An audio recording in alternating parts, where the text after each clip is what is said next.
Hey, everybody. Everybody, welcome to another episode of Sunday Skinder. And right now, let me say, I'm in the best state of mind. I'm in the most peaceful state of mind because I have this amazing person with me today here. Sunita, welcome. Welcome to this Sunday Skinner. And I want you all to know that Sunita is, I call her a master of mindfulness. She has been a mindfulness coach and she has also taught me to become a mindfulness coach. So, Sunita, thank you for being here. I'm already feeling the energy. So, thank you. Thank you so much, and good afternoon, and welcome to all the viewers. And thank you, Shweta, for inviting me to this wonderful Sunday Skinner. And thank you I'm really humbled with the introduction. However, to be honest, I am just a very simple person,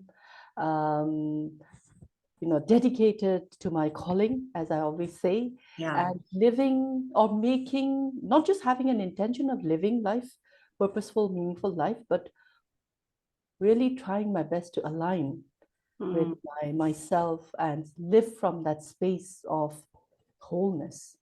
Yeah. And this journey has begun a long time back. And since I've been on this path, as you very rightly said, I feel very peaceful.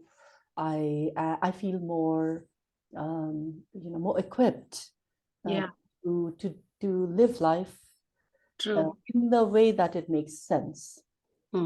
So, as we all know, that we live in a world that has challenges. Challenges are very much part of life, and I'm glad there are challenges. We all know that challenges is what helps us be the best version of ourselves. True. Yet there are times when challenges can be too much. But having this skill of mindfulness, or having the tool of mindfulness, you are able to accept it. You're able to give it also the warm welcome, and to allow it that presence, that attention that it needs, and see how it metamorphoses into something so beautiful. So that's what mindfulness can do. Absolutely. And I still remember. So, Sunita, if many people who know me already, they know that I was a different person before I started practicing mindfulness. Because to become a mindfulness coach, the first thing I think all the coaches need to do is to apply it to themselves.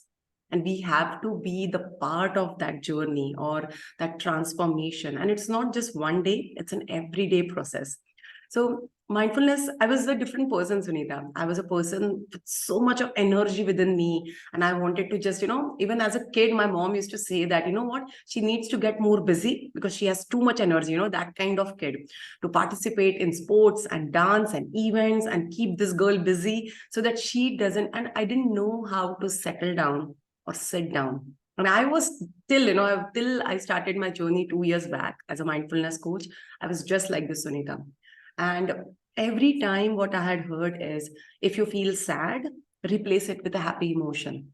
If you feel angry, you cannot be angry. Angry is bad, if you are an angry person. Or there were also comments on me saying that, Shweta, you have always been a grumpy person. But when I started this journey, with you and Praveen as a mindfulness coaching, and, I realized that I still remember when you and Praveen were discussing that let it be happiness, let it be anger, let it be sadness, let it be fear. Everything is you, Shweta. So I think, as you said about acceptance, and that's where my journey has begun. And I wouldn't say I don't know how much, I would say how much, I don't know how much I'm like more like a mindfulness coach, but I know I'm enjoying every bit of being mindful. And the moment I say that, Shweta, come now in this moment, gives me peace. And that's what mindfulness is to me. And when I'm at peace, I'm at the best version of myself, Sunita. This is what I have felt.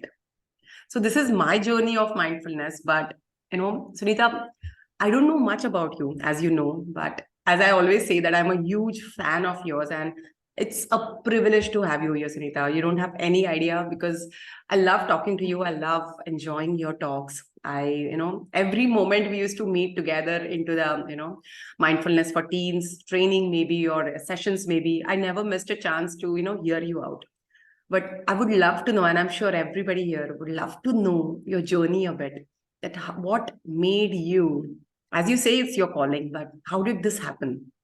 Okay. Okay. So I started my career as an ESL instructor. I used to teach in a college in Dubai. Um, and as an ESL instructor, like I've spent around 30 years doing that. But there was a time when I felt kind of purposeless going to the classroom because my students would come in really not motivated, not really having the true, any kind of purpose, being in that classroom. And so there was that disconnect. And I started to question myself, like, am I doing the right thing? Why is it that there is this gap? What is the disconnect? Mm. And then when I talked to my colleagues, because I wanted to know, is it only in my class or is it in all the classes? And I found out that overall, this was their general attitude. And Mm. I can truly understand that too, because today we live in a world of distraction.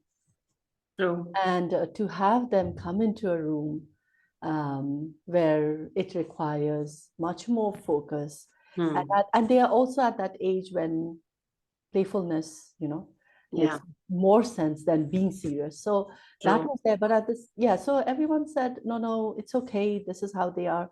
But I wasn't happy with that answer. I really wanted to Just be calling it there. maybe the Yeah, phase of life, and then right. you just let go of that phase. But Yes, I true. really wanted to see what is it that I could do Hmm. to make a difference. And Hmm. that's when, well, I used to, and I was a seeker of my own truth in many ways for many, many years. I had done a number of meditation courses, spiritual paths and things like that. Hmm. Um, but so one day when the universe is very, very, um, it kind of answers your calling in so many ways. It's very, Beautiful. very mysterious. Yeah. So when I held this question in my head, one day when I just opened my laptop to work on something, I found this link for a month-long mindfulness summit, which was offered free. So I joined, and Okay. that was an eye opener. Like for 30 days, I was exposed to 60 of the world's most well known mindfulness coaches from different parts of Wow. the world. Yeah, like John Kabat-Zinn, Sharon Salzberg, then Shama Salidina, My Clara. God, I'm just getting Name them, yeah. goosebumps right now. Tammy Yeah. Simon, and even someone from the Plum Village, Thich Nhat Hanh's tradition. So Hmm. that's how my mindfulness journey began. And all of them were talking about implementing mindfulness in their daily, in their profession, and how things had changed. It was not from the perspective of spirituality or religion, how practical it was, and how it was about helping someone be present, be connected with self. And that made a huge difference. So that was a learning for me, and I started practicing it, being consistent with my practice. So out of those 60, I chose around five with whom I really aligned, started Hmm. corresponding. So that's how my journey began, took it further, Wow. and things just started falling in place. So then I went on to train, but that was after 5-6 years. I Yeah. went on to certify as a mindfulness coach. I did the beginners, then the advanced, and then I started doing silent retreats just to deepen my own practice and Hmm. to really embody it. Yeah. And but alongside, I was also bringing in little tips and tricks into my classroom, Yeah. and I did notice the changes happening, like Hmm. behavior disruption, distraction. True. Yeah, and so once I qualified, I went up to my supervisor and I told her, and she said it was very good of her to give me the space to really bring it out. And so I set up a mindfulness area at my workplace, made this place where they could come, just quieten themselves, still their mind, do something to find that ease and comfort. So like drawing, sketching, listening to some soothing music, or just walking.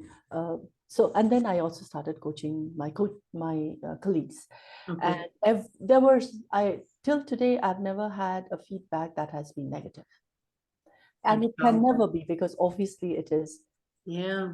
you becoming your companion and you True. discovering who you are and discovering the gem that you are, Yeah. tapping into the gold in you, the diamond in you, and then just polishing and refining it and bringing out that glitter and glamour, Ah, when I talk about glamour, I'm not talking about the glamour as we understand, but the yeah. glamour that is you're meant to shine. Exactly. So that's there in you. So this is the beauty of mindfulness. So that's how my journey Beautiful. began, and now I've quit this full-time job of teaching ESL or English, Hmm. but I am still very passionate about teenagers, because they are the Yeah. As I know. generation Yeah. that will lead us. And I feel we haven't been very kind to them because of the world that we have for them now. And True. they are the ones who are really struggling, as we can see. Yeah. And I feel if there's anything I can do, then this is it, share the wisdom of mindfulness with them, plant the seed and allow it to bloom whenever it is True. possible. So Yeah. that's Yeah. where I am now. Yeah, and Sunita, as you said, teenage is a beautiful age because yes, we go through different milestones as you have taught us. But I think if we could nurture mindfulness in this age, I think what a lovely gift they could take it in their whole life. Yes. And I think one of the best, reasons that I love mindfulness myself, and also I teach this to my daughter, I think both of us, we have learned to accept ourselves. And that's what mindfulness has done, truly, not only to me, so to my daughter also, Sunita. And as we got connected through mindfulness for teens, I started, whatever we did, I started using it for her. I told her what it was, whatever we discussed. And she has become more confident. Sunita, this is what I observed. She was a girl and she's a single child. So I used to think if, I'm asking her to share things, will she do it? She herself is a beautiful soul, but mindfulness made her learn, Sunita, to accept what she is. And the moment she started accepting and trusting her more, I think I've seen the boost of confidence in her body language, the way she talks. Now she tells me, mom, first I used to go to the canteen, and whenever in my college canteen, I used to maybe hunch a bit, but today I just go with a different body language. And the kind of feedback I started getting from her, I know that it was a beautiful tool. And of course, for me as well. I don't know. I think I have always been very strong, confident about my life. But I think getting into this profession of being a presenter for so many years, Sunita, I think sometimes even I wear a mask. Yeah. And whatever person I'm at the back, maybe I don't accept that person. I always wanted to be the person with the mask, presenting Zumba, talking about being at the education specialist program. It's all about this glamour, what you're so called. But I used to think, Shweta, you are the same girl being at the back and you're having the same glamour. And mindfulness did this change to me, Sunita. And also at this, I run this company as I think I've mentioned on the group also where we are together. I run this company called as Masterful Global. And Sunita, my whole agenda of this whole company, I just have one calling. I want to help people to design their life. Mhm. I want people that I know you're born and brought up, and not every time we get to choose everything. But once we grow up, I know we come with a conditioned mind, subconscious mind. But the moment you are consciously growing up, it's a right time. At teenage itself, it's a right time that you can start designing your life. People have goals, people write down goals. I also met people who can manifest their life, they visualize. But the challenge is to go through this everyday process. And that's exactly, I believe that mindfulness has helped me. I use that tool every day. It could be by accepting my emotions. I'd also do a meditation, Sunita, which says that it's about accepting the emotions. So, what are the, daily, I would say, tricks, I would say, that we all could make the vision is clear. I know how my life is, but how to get through this daily struggle or challenges, if you could just help us around that. Surely. So, um, life is beautiful. Yeah. And life is a gift. But then, fortunately or unfortunately, we have a tendency, this negativity bias that is there in us, we always have the tendency to focus on what I don't have, and complain. Oh, this is not good. I don't have this. This one is better than me. But then, so what I do every day is I wake up, I practice, go through my daily rituals of just silencing my mind. And then I just sit down. And the first thing I do is thank you for this day. Thank you that I'm alive, I'm able to breathe. And this whole 12 hours of, my wakefulness, I have the opportunity to live my life. And it is just if I can live those moments with presence, and that's about it. Just being able to know that I am walking when I'm walking, having my food when I'm having my food, um, doing my work when I'm doing my work.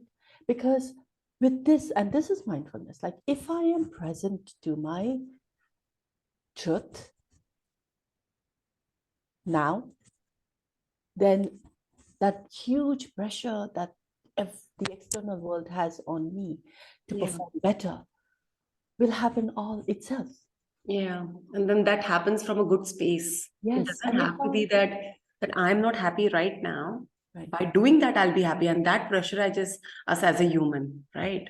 Yeah. Today we complain of ourselves. I mean, the whole generation. I think that we live in a time we are so distracted, so we don't have focus. Whatever we are we are like a machine, very very mechanical. I don't even the food that goes in. I don't even know what is going in because I'm lost. My mind is so full of thoughts and ideas and planning. Just finishing it. Yeah. Yes, and so the food that I'm eating is no good to my body because it's meant to, I'm eating so that it nourishes me. But if I'm not attentive to it and if I'm not aware of what I'm eating, how will it ever nourish me? Or how will I even realize that it is nourishing me? That's one thing. So the daily practices or what we can do on a daily basis is this, like, if like I usually, the first thing I do is, have a cup of tea. So at that time, I make sure it's just the cup of tea. So I have the space where I sit with my cup of tea, um, taking in the flavor, the fragrance, because it's obviously I'm from Darjeeling, so I love Darjeeling tea. So it has that aroma. So enjoying my cup of tea. I don't have my phone with me. I don't make any agendas for the day. I am just drinking tea. And I've been doing this for so many years now, and it just helps me. I know I am here.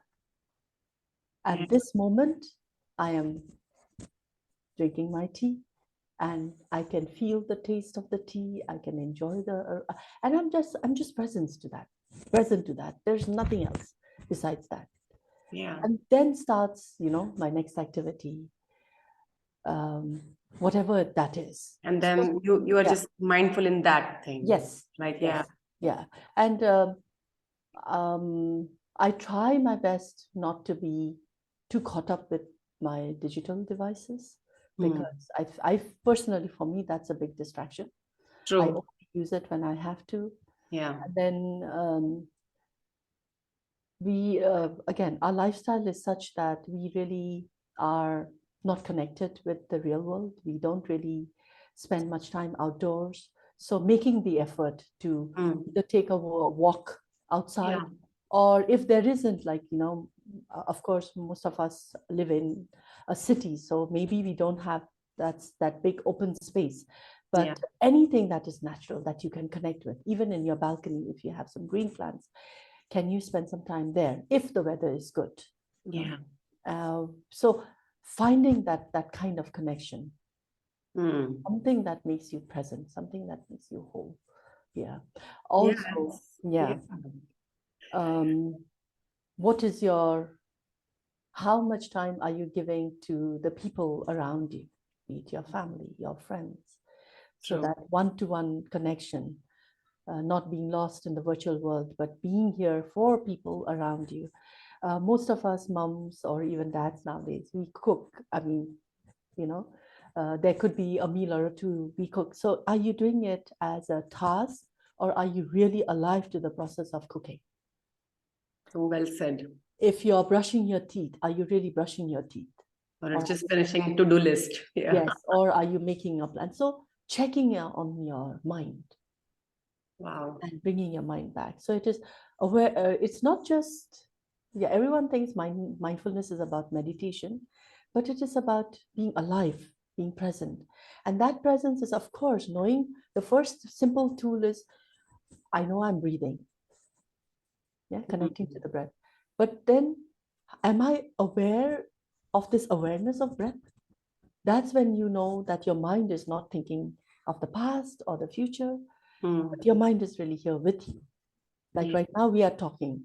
So Yeah. am I really talking to you, or am I aware that I'm talking to you, or or is my mind thinking of something else that's going to come next, or something that just went back? So yes, it's very simple, but of course requires patience, Yeah. And I guess a lot of practice, Sunita, practice. because Yeah. it's just been 2 years that I'm doing it, and I've still not been able to do in every section of life. So I struggle with when I make a to-do list, I struggle with I make the list bigger and bigger and bigger, and that scares me off. I think I'm sure so many people can connect with that. But again, I come back, I close the list, and I come back to breathing. So still, that I'm working on that. Oh, but I'm at least aware that no, Shweta, just be in the moment. And Sunita, this takes me back to what my mom used to say as a kid to me, that whatever you do it so nicely that nobody else can ever do like that. I think that's what you're talking about. It's about being in that right moment. So she was just asking me to be mindful, but maybe that time there was no word like mindfulness much. Everybody said about right now, present moment, but I think it's a beautiful tip. And I think we all go through these struggles, right? But it's such a nice thing that even, when I drink my glass of water right now, I just focus on sipping water. But something amazing about you, Sunita, is like when I'm listening to you, your words are so powerful because you're saying it so genuinely and so passionately, makes me just feel connected with you. And I think that is like I'm getting the, peacefulness or the mindfulness transferred to me right now. So this is amazing. But Sunita, then tell us more about, your daily practices or if people are into this problem situation. And also what I liked about what you said is about if you could put some light on spending time with your loved ones. Because there's a lot of to-do list to do in the everyday, but taking out time for your kids, it could be just quality time, it could be just one hug, one kiss, or it could be just spending time with your spouse, or it could be this feeling loved or making loved. So how can we just be more mindful and on the relationship part also? I'm sure the whole world is feeling challenged because of that. And in a way, I think social media, the digital, is because I was, in fact, sharing with you, I was doing one mindfulness for teens, personal coaching session with a mom and daughter. Because first session, I asked if they both can be together. And they both said that every time they spend time together, they both sit with their mobile phones and they just keep watching. And of course, they do share about whatever they are watching, but having the mobile in your hand with the family around, I don't know if it's a good way of spending time with your loved one. Yes, absolutely. I Yeah. totally agree. So uh, we are by nature social. That's a quality that's innate. True. So we also, I mean, if you go deeper, it's about we are interconnected. Everything is connected. We are dependent, We cannot live in a box. We cannot be isolated. That's our true nature. And my personal belief is that if there is so much suffering, in today's world, like loneliness has become a grave concern. That's because we are not connected with each other. That's because we are not spending time with each other. Yeah. And this is also, as you rightly said, like we are together as a family, but we are lost in our digital devices. Yeah. And so How can we change that? How can we, small things like sitting for a meal, how can we not bring our phones, you know, sit together and eat and talk to each other? That's very, very important. Um, Make a day when it is a day when, you as a family do things together. Yeah, no digital stuff. Just No keep your digital phones stuff. at home Yeah, and get out of the home together. I know, Yeah. like when I was teaching, my students would say, like Friday, when they'd go to a family gathering, everyone would be on their phones, and I would say, then what's the use of going? If you're not, because that's important, that human to human connection. You Yeah. know, there is much more Yeah. than you being lost behind, an object. True. When you talk, when you sit, like that exchange is happening much more. It Yeah. doesn't just have to be through words. You can connect by just presence. True. I think that's very, very important. And it does make a difference. Like, um, And there's a lot of self-esteem that comes out because yes, I think self-esteem, I would connect with this every time I am with my parents or with my family, with my spouse, with my daughter. I'm just here together. That energy makes me more confident.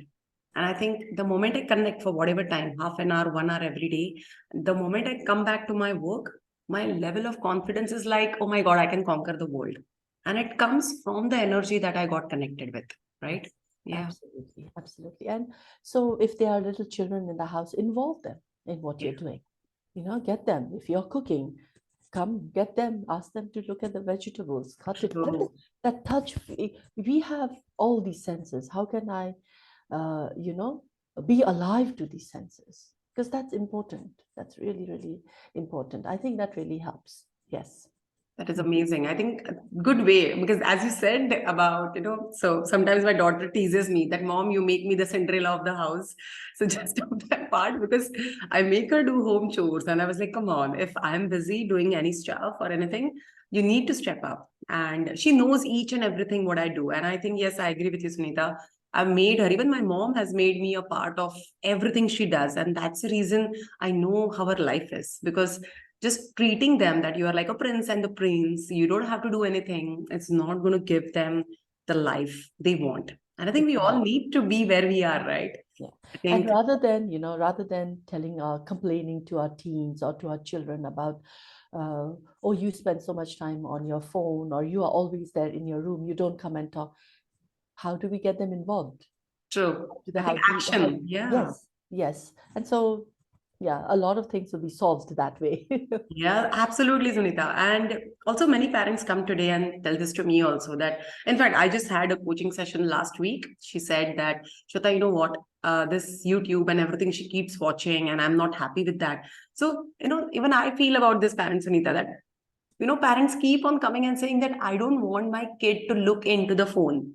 But it's not going to happen because they already have the phone in their hand. Yeah. How can you just say that no to that? Instead, I always tell her that why don't you just ask or discuss about whatever? Maybe in that discussion, she keeps the phone away and she can just talk to you, spend time with you.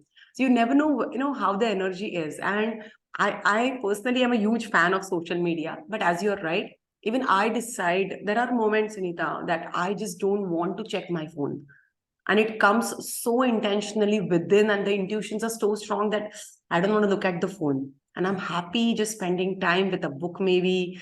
And but you're right, it didn't happen without practice. It has taken some practice. It has taken that, I don't need the phone right now, so maybe Sunday first half, second half I could just leave the phone aside and I don't have to look at it. So again, mindfulness is it's a true blessing, Sunita, and thank you for so much. Thank you for putting light on so many things. And I loved the morning ritual that you shared. I think this is my big takeaway from today's discussion. So before we say bye bye and before we end up this episode, any what is a message which comes genuinely and passionately from you to this whole world? How we could just be a better human being or reach our best potential? A very beautiful, beautiful way to end this session. What I would like to say is, as I said earlier too, I very honestly believe that this life itself is a gift, right? Mm. And all of us have been given this life for a purpose, for a reason, and a good reason. So rather than being lost with the external, the materialistic world around us, of course we have to meet its competition. Of course we have to live up or go with the flow. Yet along with that, how can I connect with myself? Who am I? What is my true calling? What do I like? How can I bring that out and live a life that is purposeful and worthy so that I contribute to the well-being of the society? How can I do that? If that becomes a question that we put forward to ourselves every day and see if I can align with the answer that comes up, then I think you've achieved your true purpose. That's what I would Absolutely. like. Yeah, that's what I would like to tell Wonderful. everyone. Yes. I think the more you know yourself, the more you talk to yourself. I think as I believe, and I'm sure we all say the same thing, that we all are unique in our own way. And we all, if we are alive here, we all have a purpose of life. And what a beautiful way. But thank you. Thank you so much, Sunita. And I would love to touch base again with you for another episode. And I would love to invite you again. Any topic which is close to your heart, I just want to discuss more on that. But thank you for today. Thank you for being here. Thank you for, spreading this love and energy through mindfulness. Thank you, Sunita. Thank you so much for having me. Thank you so much, and I wish you Thank you. well. Take care. Bye-bye.